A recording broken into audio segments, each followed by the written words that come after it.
Do not watch this video if you are not serious about your CUET 2025 preparation. क्योंकि ये video सिर्फ उन बच्चों के लिए है जो अपने CUET के प्रिपरेशन के लिए बहुत ज़्यादा सीरियस है।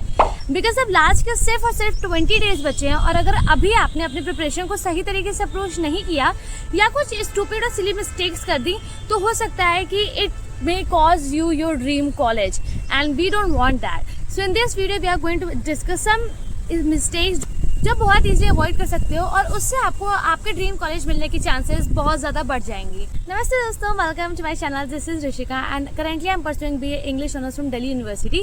First mistake is going to be कि आप अभी तक NCERT पे ही स्टक हो। You are still stuck at NCERT। It's over now, time खत्म हो चुका है, सिलेबस कंप्लीट करने का भी टाइम खत्म हो चुका है एंड डोंट वरी अगर अभी तक आपने नहीं कंप्लीट किया है, will talk about that later in this video. पर अभी बात करते हैं कि लास्ट के 20 डेज बचे हैं। Why are you still rereading the chapters या फिर reading it for the first time? Why are you still stuck at NCERT? NCERT को आप जितना भी पढ़ लो, अगर आप प्रैक्टिस नहीं कर रहे हो, so it's not going to be any useful. Now this was our first mistake. Second is definitely going to be not doing time bound practice. Guys, last के 20 डेज बचे हैं and you have to start doing practice. अब practice आप कैसे करोगे?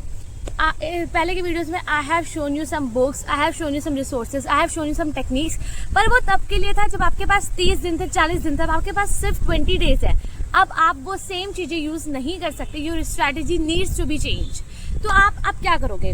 Paper आपका होने वाला है CBT मोड में। 50 में से 50 क्वेश्चन आपको करने हैं। इसका मतलब ये है कि आप कोई भी टॉपिक, कोई भी क्वेश्चन छोड़ के नहीं आ सकते। एंड छोड़ने से भी ज़्यादा वर्ड्स क्या होगा कि आप उसको गलत करके आ जाओ।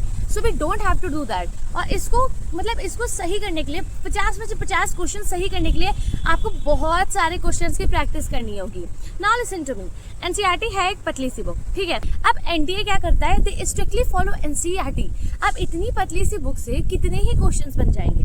देयर इज अ लिमिट कि कितने क्वेश्चंस बन सकते हैं।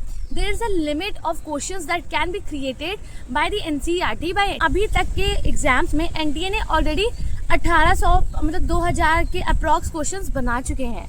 So that is it, that is the amount of questions that is like they saturated NCERT। अब इससे ज़्यादा क्वेश्चंस नहीं बन सकते, यही क्वेश्चंस रिपीट होंगे। तो आपको करना क्या है? Do smart work. आपको ये 2000 क्वेश्चंस की प्रैक्टिस कर रहा है। हम लोग प्रैक्टिस करेंगे प्रीवियस ईयर के PCUET के पेपर, फुल लेंथ पेपर। अब इसको करोगे कैसे? पॉइंट ये उठता है, सी गूगल पे आपको 2-3 सैम्पल पेपर मिल जाएंगे। पिछले साल का तो NTA ने खुद अपलोड कर रखा है, 2024 का NTA ने अपनी वेबसाइट पे अपलोड कर रखा है, आपको वहां से मिल जाएगा। और टेलीग्राम पे भी आपको 2-3 सैम्पल पेपर मिल जाएंगे। 4 साल से CUET हो रहा है। You have to solve every mock test. जो भी आपके पास मॉक टेस्ट है, जो भी जितने भी previous year full length mock test है, एंड प्लीज मेक श्योर कि अब आप प्रीवियस ईयर वाले ही सॉल्व कर रहे हो। You have to make sure कि आप CBT मोड पे ही कर रहे हो, वो एग्जाम का इन्वायरमेंट क्रिएट करके। सो आई वुड डेफिनेटली सजेस्ट कि आप इस चीज़ के लिए, फुल लेंथ मॉक टेस्ट के लिए आप DU बडी की वेबसाइट चेक करो। मैं आपको स्क्रीन पर दिखा भी दे रही हूँ। तो DU बडी के पास 30 से भी ज़्यादा प्रीवियस ईयर पास पेपर है और उनके पास इंग्लिश में 50 से भी ज़्यादा प्रीवियस ईयर पास पेपर है।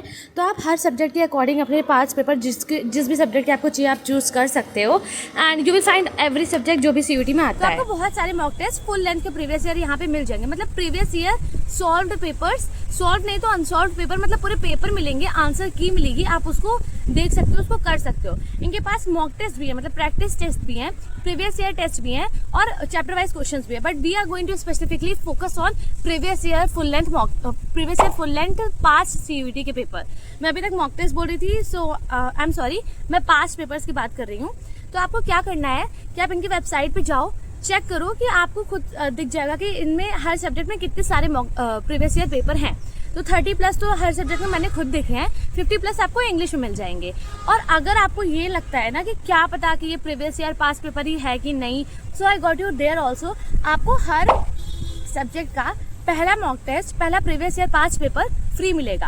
आप उसको क्लिक करो, आपको पूरा वो फ्री मिलेगा। आप उसको देखना। आप NTA की वेबसाइट से जाके जो भी 24 का उन्होंने अपलोड कर रखा है, आप वो मैच कर लेना। आप दोनों का इंटरफेस मैच करना, दोनों के क्वेश्चंस मैच करना, पैटर्न मैच करना। आपको तब समझ आ जाएगा कि ये एक्चुअली में पास पेपर ही है। तो हमें यही करना है। तो अब आपको ये मतलब क्वेश्चन उठेगा कि ठीक है, इसका प्राइस कितना है। सो सी, this is 399 per subject, but if you're watching this video and if you're going to purchase it from my side, तो आपको ना एक कूपन कोड मैं स्क्रीन पे दिखा रही हूँ, मैं आपको अप्लाई करके भी दिखा रही हूँ। आप इसको अप्लाई करोगे तो आप देख सकते हो कि प्राइस कितना ज़्यादा रिड्यूस हो चुका है, आपको कितना अमेजिंग प्राइस पे ये सब मिल रहा है। Now if you want to be a topper then it is mandatory कि आप ये सारे पास्ट पेपर सॉल्व करो। अब पास्ट पेपर आपको सॉल्व करने हैं तो मैंने आपको बता भी दिया रिसोर्सेज कि आप कहाँ से कर सकते हो। So make sure you check it, make sure you go on their website, आप एक बार जाके देखो, आपको फिर जैसा सही लगे आप करो, but I would definitely suggest कि आप इसको लो। ड्यूरिंग माई टाइम मैंने DOBD के बारे में बहुत ज़्यादा सुना था, बट मुझे ये नहीं पता था कि दे प्रोवाइड पास्ट पेपर, ऐसा मेरे टाइम में होता तो आई would have definitely purchase it, because मैंने बहुत सारी बुक्स, आप लोग सब लोग मुझसे पूछते हो ना कि why am I using so many, why am I showing so many video books in my videos and saying कि मैंने सब यूज़ किया है, बिकॉज लिटरली मैंने 3 से 4 पब्लिकेशंस की बुक्स लगा रखी थी और उसके बाद भी I got south campus because मेरे पास पास्ट पेपर नहीं थे। मैंने कई जगह सर्च करने की कोशिश करी पर मुझे नहीं मिला था। तो if I would have had this opportunity then I think, मतलब I know, I believe in myself कि मैं LSR तक तो कर ही लेती, but I am happy with whatever I have right now. ये तो हो गया मॉक टेस्ट की बात। अब बात करते हैं कि थर्ड पॉइंट की, नॉट एनालाइजिंग मॉक टेस्ट। सी, आपने DOBD से, सपोज आपने DOBD से परचेज कर लिया अपना पास्ट पेपर्स, आपने हर दिन बैठ के आपने 2 से 3 मॉक टेस्ट अपने पास्ट पेपर सॉल्व किए। I am confusing mock test with past paper, मैं जहाँ भी मॉक टेस्ट बोल रही हूँ प्लीज़ अज्यूम कि मैं पास्ट पेपर्स की बात कर रही हूँ। तो आपने 2 से 3 सॉल्व कर लिए, but if you are not analysing it तो आपको ये नहीं पता चलेगा कि आप गलत कहाँ पे हो, आपकी गलती क्या हो रही है। और अगर आपको यही नहीं पता चलेगा कि आपकी गलती क्या हो रही है, आपको कौन सा टॉपिक वीक है, कौन सा ऐसा पॉइंट है जो आप बार बार गलत कर रहे हैं, how you are suppose to improve it, you are not suppose to improve it if you are not knowing it. So first is awareness, और अवेयरनेस लाने के लिए आपको एनालाइज करना होगा।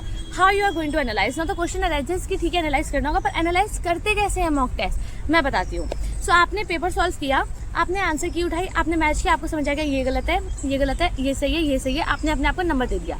अब सपोज आपके नंबर आ गए 200 आउट ऑफ 250, वेल डन, बहुत अच्छे स्कोर है, और पास्ट पेपर में 200 आउट ऑफ 250 अभी आ रहा है, यानी गुड, 20 डेज और हैं आपके पास, आप इसको 250 तक ले जाओगे। तो आपको एनालाइज कैसे करना है, आपको ये देखना है कि जो आपके क्वेश्चंस गलत हुए हैं वो क्यों गलत हुए हैं। Was it a silly mistake, was it because you could not remember a certain topic, was it because you forgot the concept, was it because you forgot a formula, or was it because you were confused, कि 2 चीज़ों में confuse हो गए, या फिर 4th point है was it because you did not know the answer। आपको दिल में, आप जितना बहाना देना है दे लो, खुद को दे लो, फैमिली वालों को दे लो, आपको दिल में पता है कि इन चारों में से कोई एक ही रीज़न है, या तो आपने सिली मिस्टेक करी है, या तो आप कंफ्यूज हो गए 2 टॉपिक में कि 2 सेम टॉपिक थे, आप कंफ्यूज हो गए दूसरे। थर्ड इज कि आप भूल गए, आपने पढ़ा था, आपको अच्छे से पता था कि फॉर्मूला ये होता है, बट वहाँ पे जब लगाने बैठे तो आप भूल गए। एंड फोर्थ इज कि आपको आता ही नहीं था। जो भी अगर सिली मिस्टेक है सो मेक श्योर कि अगली बार आप और अटेंटिव हो। कंफ्यूज हो रहे हैं तो go through it again and again, आप ना अपने दिमाग में एक स्टोरी बनाओ। थर्ड है अगर आप भूल रहे हो तो सिंपल है, रिवाइज करो और ज़्यादा। और अगर आपने पढ़ा ही नहीं है then you need to start studying, आप उसको करो, उसको पढ़ो, और उसके बाद फिर से आप मॉक टेस्ट देना, और अगली बार आप ये गलतियाँ मत करना। That's it, that's as simple as that. Now the fourth thing is last के दिन में, अब मान लीजिए अभी तो 20 डेज बचे हैं, ठीक है, आपको जो करना है करो। लास्ट के 10 दिन में आपने अगर ये किया कि आपने फिर नई रिसोर्सेज ढूंढना स्टार्ट कर दिया, मैं अभी आपको सजेस्ट कर रही हूँ कि आप DOBD ले लो, आप एक बार ले लो, उनका सब कर लो, उसके बाद नहीं लेना कुछ और अभी के लिए। उसके बाद फिर आप एक चीज़ पे कमिट करो और उसी को करो, आपको जो चूज़ करना है करो, पर उस पर कमिट हो। लास्ट में आपको अपनी रिसोर्सेज नहीं चेंज करनी, लास्ट में आपको कहीं डूम स्क्रोलिंग नहीं करनी है लास्ट के दिन में कि आपके दिमाग में खाली कचरा भर जाए और आप एक्चुअली में जो इंपॉर्टेंट इन्फॉर्मेशन है वो निकाल ही ना पाओ। Guys, I have an important announcement to make. अगर आपको अभी भी समझ नहीं आ रहा है कि CUET क्या है, इसको कैसे क्रैक करना है, या फिर यू वांट अ लास्ट के 4 वीक का पूरा शेड्यूल कि आप कैसे पढ़ोगे, क्या करोगे, then I have good news for you, because I have launch my first ebook जिसमें हम लोग सब कुछ कवर कर रहे हैं, everything. You can check out my community post, इसमें मैंने डिटेल में बताया कि हम लोग क्या क्या कवर कर रहे हैं। इट इज़ जस्ट फॉर ₹99, और ये आपको लास्ट के 1 मंथ में, लास्ट के 4 वीक्स में पूरी तरीके से गाइड करेगी। So if you are interested then you just have to fill this Google form in the description box and you have to make the payment and I will send you within 24 hours। And also don't forget to check out the link in description for DOBD website. So yeah guys, that's it for this video. इसमें हम लोगों ने 4 बहुत ही important mistakes discuss करी हैं that are very easy to avoid. हमने discuss किया कि मॉक टेस्ट कैसे एनालाइज करेंगे, पास्ट पेपर आपको कहाँ से मिल सकते हैं और why that is important. So yeah, that's it for this video. I hope you found this helpful and I really hope you are doing well with the preparation. And giveaway की books dispatch हो चुकी हैं, so don't worry. और जो मैंने personal give away किया था, मैंने 7 लकी विनर्स को 7 या 6 थे आई गेस, उनको मैंने पर्सनली भेजा था गिव अवे. सो उनकी भी मेरे पास मैसेज आ रहा है कि उनको भी रिसीव हो चुकी हैं. So giveaway is close for now like completely, and if it will arise again, मेरे पास और ऐसी अपॉर्चुनिटी होगी, so I will let you know. And don't forget to check out DU Buddy and their website. And all the best for your preparation. I'll see you in the next video. Till then, take care. Bye.